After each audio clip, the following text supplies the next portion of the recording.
Welcome to the Visualize Meditations podcast, hosted by your friend Sasha Patil, a Chopra certified meditation teacher. The first step to creating the life of your dreams is to create a clear and compelling vision for what you want for the future. I'll be guiding you on visualization meditation so you can get clear on your deepest desires. Let's get started so you can turn your vision into a reality.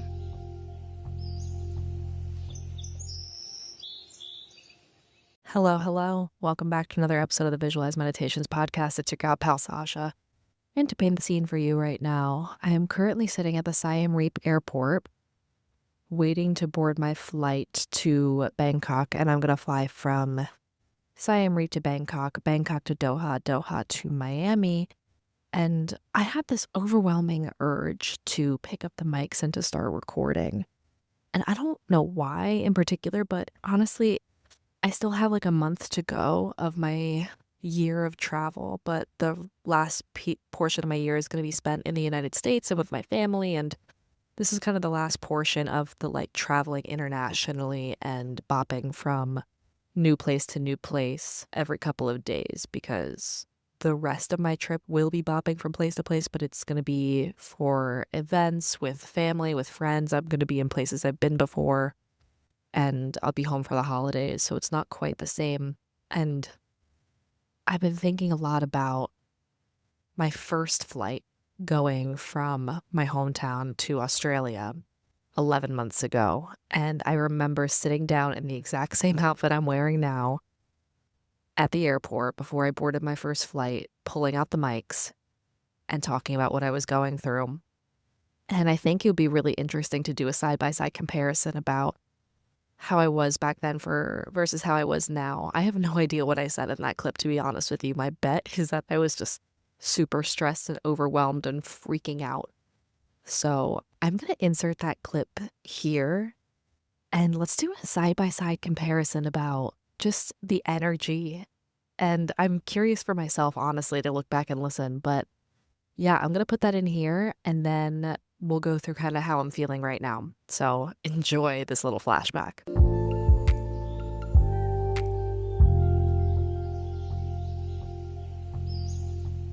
Okay, we're recording. Hopefully this works. I'm going to have to get used to recording in public and being okay with that because it feels very strange. It feels very strange to just be talking in public, but here we are. Let me paint the scene for you. I am at the airport. I'm at a airport, about to get on my first flight of this epic journey. I have one connection today, and then I will be going to my country destination. I guess this is coming out later. I'm going to Australia. I'll be there for a bit. And the amount of stuff I have is basically nothing. How am I feeling in this moment? Overwhelmed as hell. My anxiety today has been pretty high.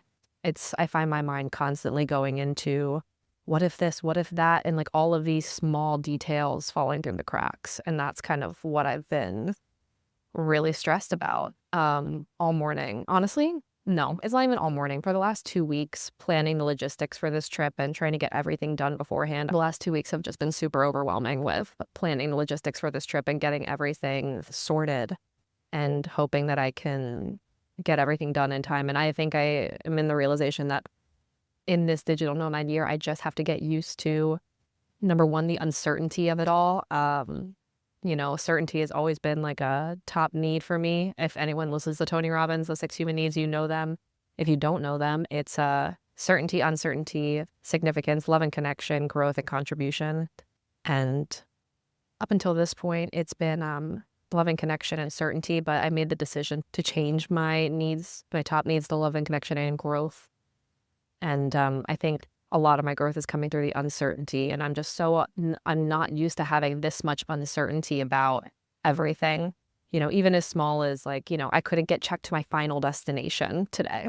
Like I have to, at my connection, I have to go and figure out a way to check through and like stuff like that. It's these little things that I feel like are falling through the cracks, and things that are not in my control are really adding to my anxiety right now. And I'm feeling pretty overwhelmed. It's really hard to grasp my mind around the fact that I'm just booking one-way tickets for a whole year.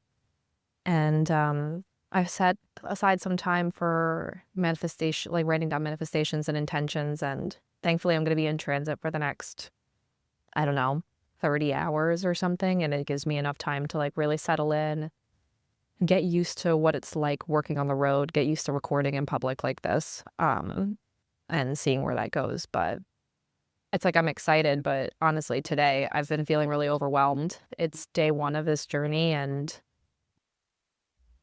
I've been feeling pretty overwhelmed, not gonna lie. What are my intentions going into this? My intentions are to have as much fun as possible, learn how to go with the flow, and release, just surrender to the experience of life that the universe has given me, grow in every which way, expand my horizons. Yeah, all of it. And in this moment, what I'm learning is nothing is in my control, really. Sweating the small stuff, I just have to be like, okay, I know the small stuff's gonna get taken care of. I know everything is gonna be fine. I just have to release worry, like worry and overwhelm and stress, or I'd say like stress and overwhelm are my two favorite flavors of suffering. But yeah, like learning how to release that for the small stuff and just be like, okay, well, I know it's gonna get done at some point, so what does it matter? I'm not always the best at that. I'm truly a planner, so having not having a plan is pretty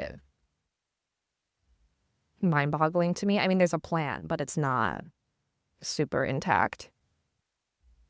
And yeah, all right, we'll just do a little snippet here. We're just getting used to it. We're just getting used to recording in public, doing this whole thing, and then we'll see how it goes. All right.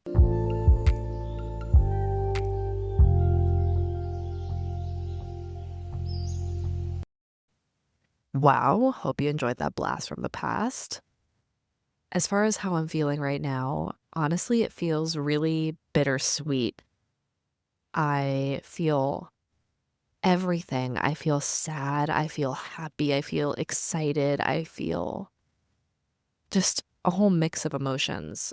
I don't really feel stressed or overwhelmed, even though my to do list is never ending. My to do list is super long. I don't feel overwhelmed by it in the same way. I just have this like sense of peace and sense of knowing that everything's going to get done and the timing it's supposed to. I believe and trust in my abilities to get shit done before it needs to get done.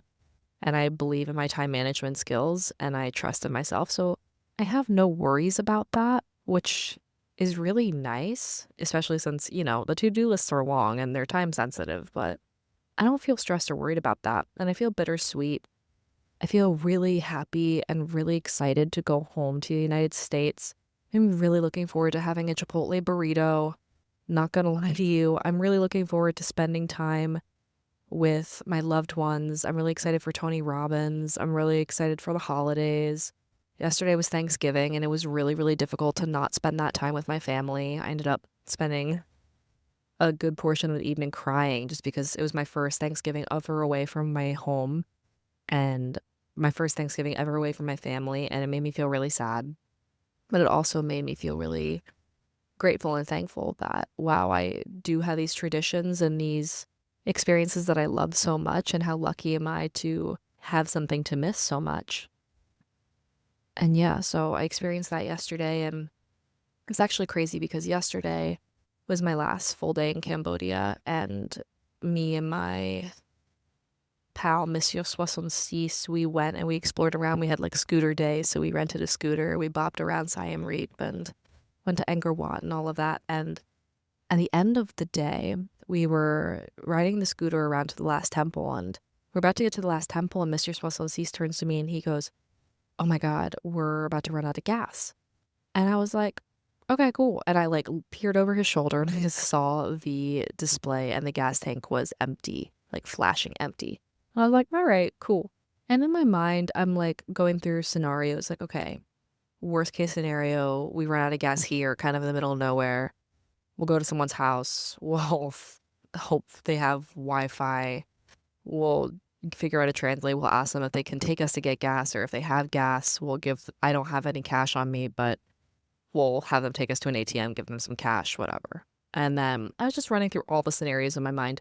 But the coolest part about it was that I had zero stress. Like, we were in the middle of nowhere with no gas. Mr. Swanson's phone battery was dying. I didn't have internet. And in this scenario where you literally have no resource, like not no resources, we're running low on a lot of our resources. I didn't feel any sort of stress or any sort of panic or anxiety. And that's the coolest thing ever. Like, if you were to talk to me a year ago, the amount of stress and anxiety I would have felt around not having gas or not having cash or not having internet and having to figure out how to get gas would have freaked me the fuck out. I would have been so stressed out. And I was like, nah, no worries. Like, if we run out of gas, we'll figure it out. Like, everything's figure outable. Cool. Go with the flow. To be able to experience that with such a calm headspace was such a eye-opening experience for me. And we ended up just like turning around.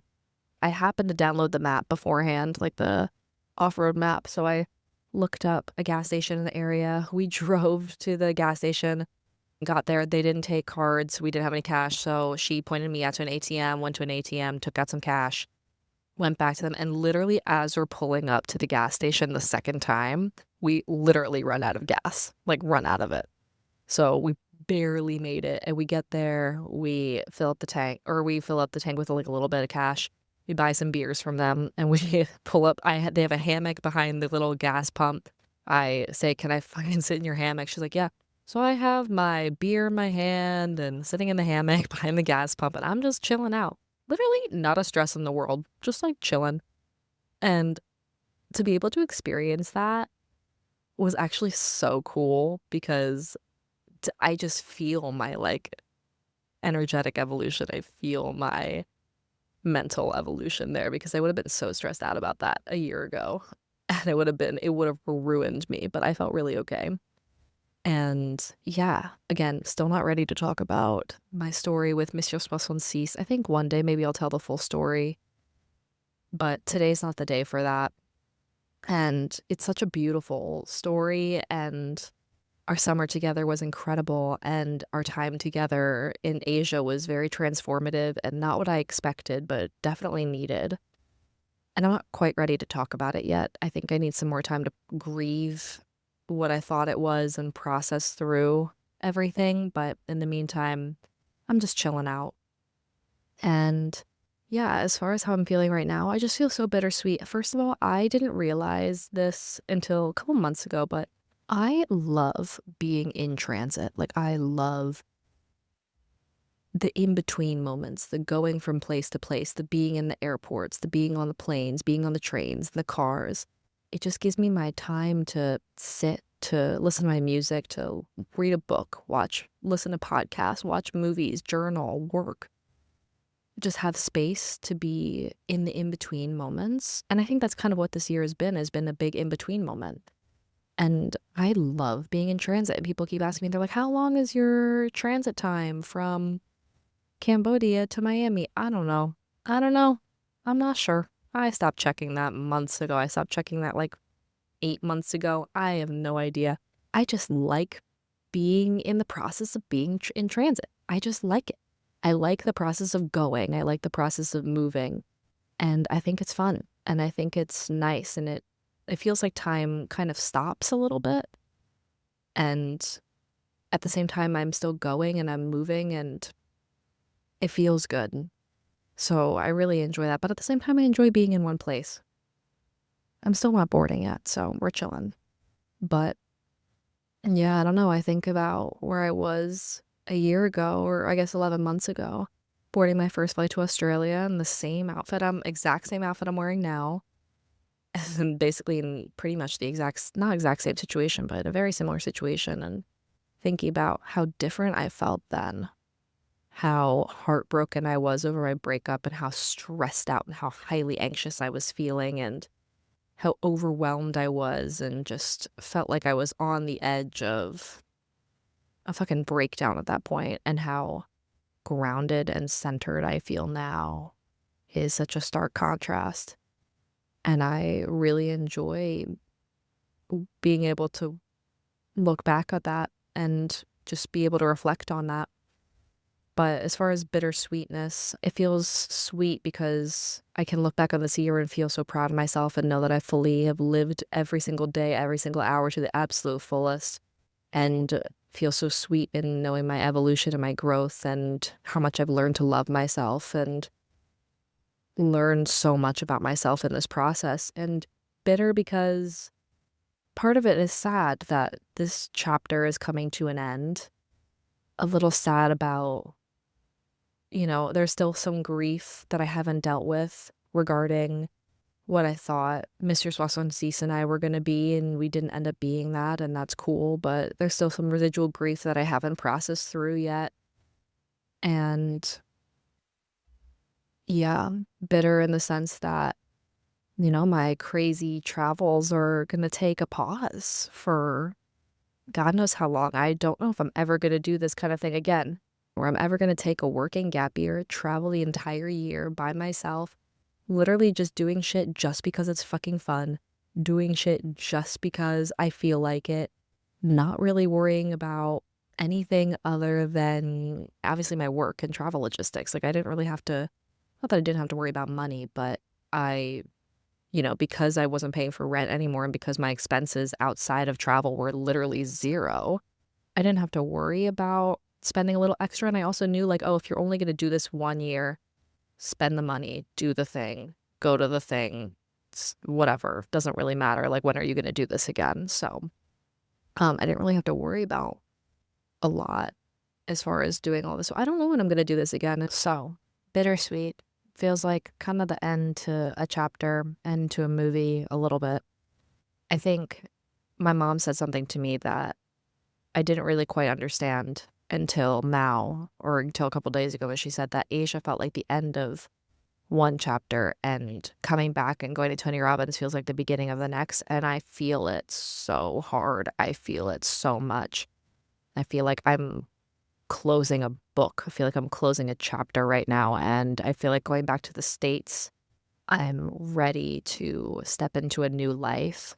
I feel like I've shed a lot of layers. I've shed a lot of skin. I've shed a lot of past versions of myself in this year, and I'm ready to, step into a new version of my life and my evolution and whatever that looks like, whatever shape that takes. I'm totally open to that and totally ready for that. And again, bittersweet, but I feel really excited and so happy and so grateful. And, there's still sadness, there's still grief there. And that's cool. But like, I've learned grief is just a part of life and grief is just a part of love. And that's cool. I don't know if I'm going to end up recording again. Maybe I will, maybe I won't, I don't know. But regardless, I hope you enjoyed this little compilation episode of the beginning versus the end of the international travel 11 months later. Anyway, we'll catch you guys next week on the Mastermind Moments podcast. Bye. I hope you enjoyed this episode of the Visualize Meditations podcast. Please follow, subscribe, leave a review, all of the good things. If you want to connect more, you can find me on TikTok and Instagram at Visualize Meditations. So what are you waiting for? Get out there, create the life of your dreams, and we will see you next week.